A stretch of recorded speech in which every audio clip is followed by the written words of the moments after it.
Assalamualaikum warahmatullahi wabarakatuh. Sebelumnya perkenalkan nama saya Isna Dwi Septiana dengan NIM DKA 2023033566. Di sini saya akan mempresentasikan penerapan sistem informasi akuntansi, digital marketing, dan e-commerce untuk meningkatkan literasi, digitalisasi, dan kinerja UMKM. Jurnal ini ditulis oleh Cindy Marni Maulidina dan Lulu Nafiati.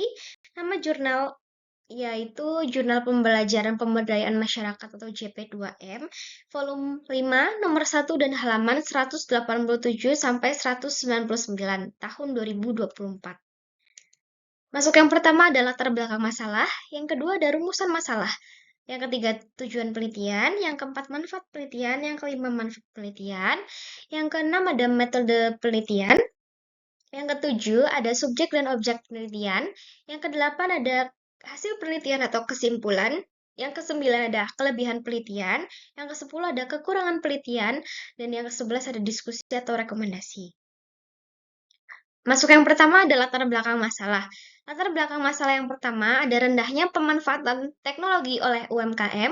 UMKM TS Aluminium di Sorosutan, Yogyakarta masih melakukan pencatatan keuangan secara manual. Hal ini menimbulkan resiko kesalahan pencatatan, perhitungan, serta boros waktu. Yang kedua ada strategi pemasaran yang tradisional. Pemasaran produk hanya dilakukan di pasar-pasar terdekat secara langsung atau offline, sehingga jangkauan konsumen terbatas dan penjualan belum optimal. Yang ketiga, ada keterbatasan pengetahuan digital. Pelaku UMKM belum memahami pentingnya digitalisasi dalam aspek keuangan dan pemasaran. Kurangnya literasi digital menyebabkan rendahnya efisiensi dan daya saing usaha.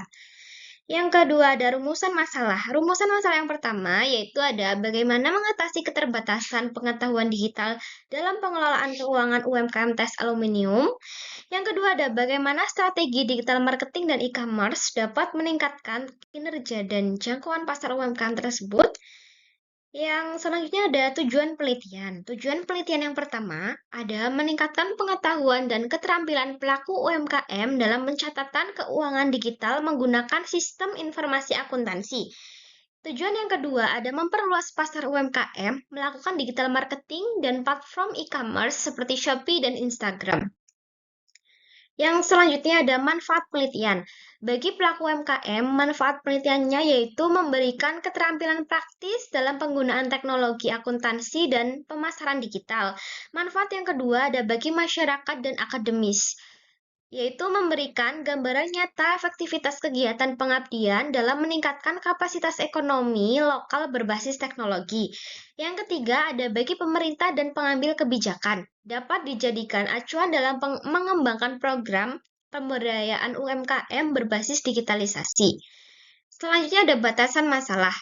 Batasan masalah yang pertama, ada kurangnya literasi digital dalam pencatatan keuangan atau masih dilakukan secara manual. Yang kedua ada strategi pemasaran yang masih konvensional dan terbatas pada dasar lokal.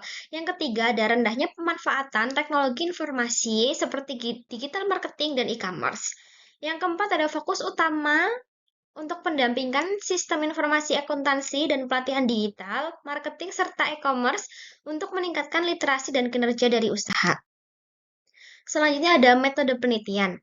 Penelitian ini tindakan partisipatif atau participatory action research atau PAR. Ciri-ciri pendekatan ini dalam jurnal adalah yang pertama bersifat kolaboratif dan partisipatif, melibatkan langsung dari pelaku UMKM sendiri. Yang kedua ada menggunakan 3 tahapan utama. Yang pertama ada sosialisasi, diskusi, dan praktek secara langsung.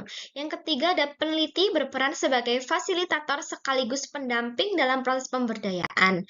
Masuk yang selanjutnya ada subjek dan objek penelitian. Subjek yang pertama yaitu pelaku UMKM Kecamatan Umbul Harjo, Kota Yogyakarta. Mereka merupakan pelaku usaha kecil menengah yang secara aktif terlibat dalam seluruh tahapan pendampingan. Objeknya yaitu yang pertama ada proses pencatatan keuangan atau sebelum dan sesudah digitalisasi. Yang kedua ada aktivitas promosi dan penjualan sebelum dan sesudah menggunakan digital marketing dan e-commerce. Selanjutnya ada hasil penelitian atau kesimpulan. Hasil yang pertama yaitu sebelum pendampingan, pelaku UMKM mencatat keuangan secara manual atau pemasaran hanya dilakukan secara tradisional. Yang kedua ada setelah pendampingan, mampu menggunakan Microsoft Excel untuk pembukuan digital, membuat akun media sosial Instagram dan Marketplace atau Shopee, membuat konten promosi digital atau video dan iklan, serta meningkatkan kesadaran akan pentingnya branding digital dan pengelolaan keuangan berbasis sistem. Kesimpulannya sendiri yaitu kegiatan ini memberikan dampak signifikan terhadap peningkatan kompetensi digital pelaku UMKM TS Aluminium, baik dari sisi akuntansi maupun pemasaran. Tim pengabdian menyarankan pelatihan lanjutan berupa manajemen strategi, pengembangan produk sebagai kelanjutan dari program tersebut. Kita masuk ke kelebihan dan kekurangan penelitian. Kelebihan yang pertama ada menggunakan pendekatan partisipatif yang aplikatif dan menyentuh langsung kebutuhan masyarakat. Yang kedua ada memberikan solusi nyata dan terukur. Yang ketiga ada dilengkapi dengan dokumentasi kegiatan seperti foto atau tahapan pelatihan. Kekurangannya sendiri yaitu belum disertakan data kuantitatif atau pengukuran dampak secara statistik. Yang kedua ada hasil pendampingan lebih bersifat deskriptif dan kualitatif. Masuk ke diskusi atau rekomendasi. Diskusi yang pertama yaitu pelaku UMKM belum menerapkan sistem pembukuan standar dan masih mencatatnya secara manual. Yang kedua ada setelah pendampingan. Pelaku usaha mulai memahami pentingnya sistem informasi akuntansi dan digital marketing. Rekomendasinya adalah yang pertama diperlakukan pelatihan lanjutan tentang manajemen strategi pengembangan produk. Yang kedua perlu ada pendampingan berkelanjutan dan evaluasi berkala terhadap implementasi teknologi. Sekian presentasi dari saya, kurang lebihnya mohon maaf. Wassalamualaikum warahmatullahi wabarakatuh.